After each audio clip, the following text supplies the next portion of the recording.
Hey weirdos, welcome back to The Weird Canadian. Today, we're going to talk about Bill C18 and why it's not just about the news. It's about your right to speak, to access information, and to not have your government decide what you're allowed to see. I'm serious when I say this. Canada is quietly censoring its citizens. Let's break down what this bill really does and why it's something every Canadian creator and free thinker needs to care about. We are coming up to a point where we have a decision to make as a country, and I really think the Liberals are trying to head in the direction of the UK right now, and they have cameras everywhere that analyze you, and now they're doing facial recognition. Do you really want that in Canada? Like, seriously? Let's start at the top.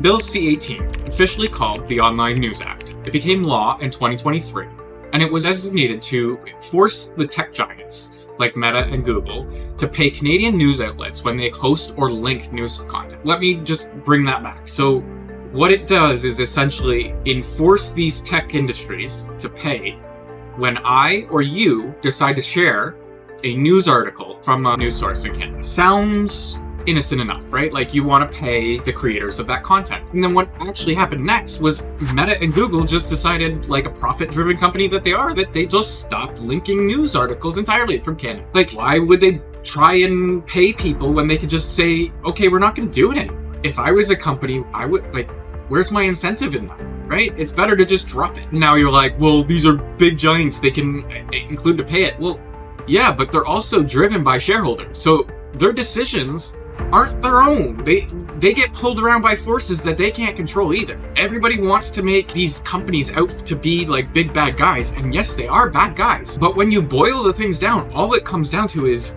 they're just trying to make money, bottom line, for their shareholders. For their shareholders. For their shareholders. Do you understand that? It has nothing to do with company A, company B. Like, they're putting out their shit, but it's not like you have to use it. And I will say this, the majority of Canadians still don't know that this is going on. I still have this discussion daily about this Bill C18 and how you're not allowed to share information freely on these platforms, and that people still don't know this. The government says it's about saving journalism, but let's ask, which journalism? The real benefits are to the legacy media company, the ones that have been bleeding money for years due to outdated business models, the ones that are the folks that lobby in Ottawa, not on independent voices like Substack, YouTube, or TikTok, creators like me, or podcasters or freelancers, not getting a dime from this, if anything, getting buried. It was a law designed to force tech companies to subsidize a dying industry, but it was written so broadly that it's now silencing independent voices and reducing access to information to everybody. I have talks with Americans that don't know what's going on in Canada because they can't get Canadian news, because they don't know how to get Canadian news. They don't know how to decipher Canadian news. It's getting fucking ridiculous. Let's talk about the real consequences, because this isn't just about money. It's about free speech. Freedom of speech isn't just the right to talk.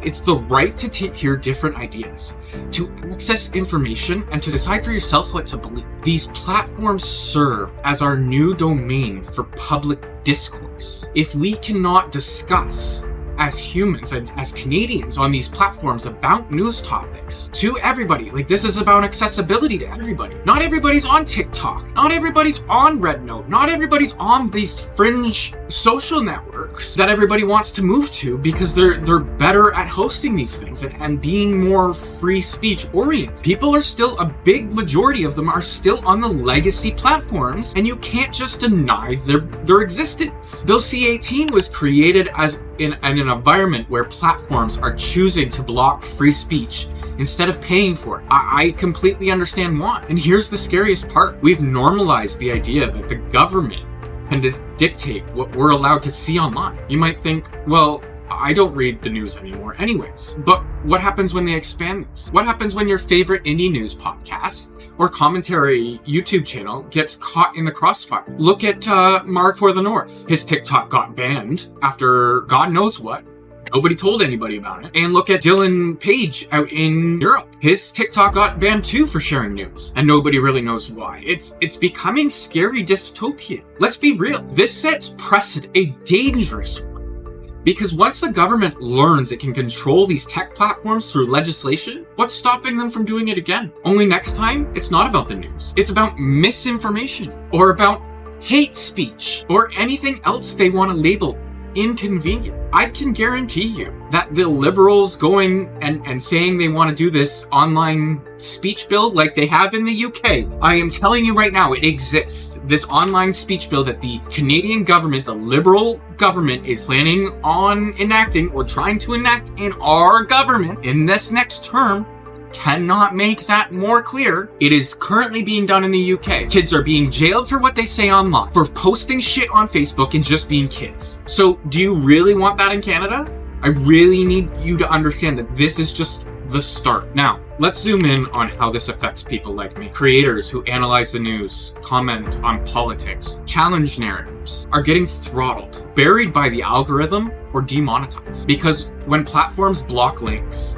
and tighten their monetization, they don't just hit global news and CTV, they hit the independent ecosystem built around commentary, education, and critique. Think about how much we learn from creators online now. How many of us rely on alternative voices to cut through the noise of mainstream media. Bill C18 hurts. It puts chill on creativity. It tells creators stay in line or we'll make sure nobody hears you. It's not just all a doom scrolling. There are solutions. First, let's just talk about it. Share videos like this. Share anything that pushes back against the side. We really need to be talking about this because I can guarantee you your grandmother and your grandfather do not know about this, and you should be telling about them. Second, support independent media like Juno News, Todd Maffin, whoever your source is out there. Whether that's a $5 Patreon, a YouTube sub, or just a like and a comment. It keeps us in the algorithm and helps us just get our voices out there. Truly, it really does help. Just sharing that information. And you don't have to pay us. The platforms will pay us. We have other ways to monetize that will not affect you. We just want to include you in the top.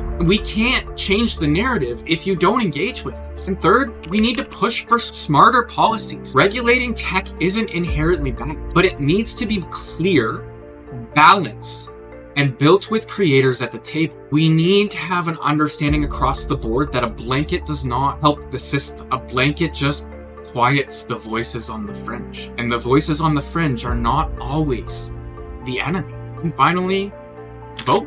With a minority government, if I'm not mistaken, they can challenge for a new vote in 2 years. So we will more than likely be going to the polls again to vote against the liberals or the conservatives.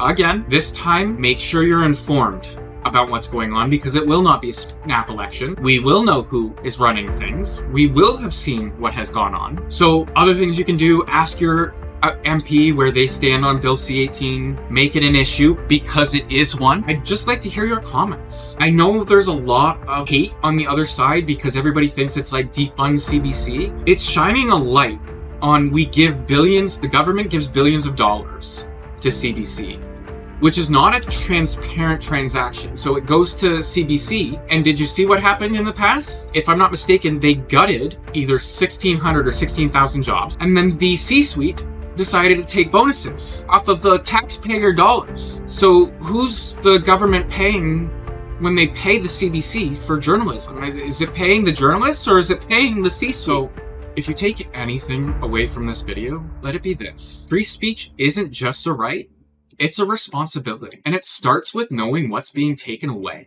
quietly, behind the scenes, while we scroll. So, I'm Cody, this is The Weird Canadian, and if they're going to silence us, we're going to get louder. Thank you very much. Don't forget to like, comment, and subscribe. Free speech.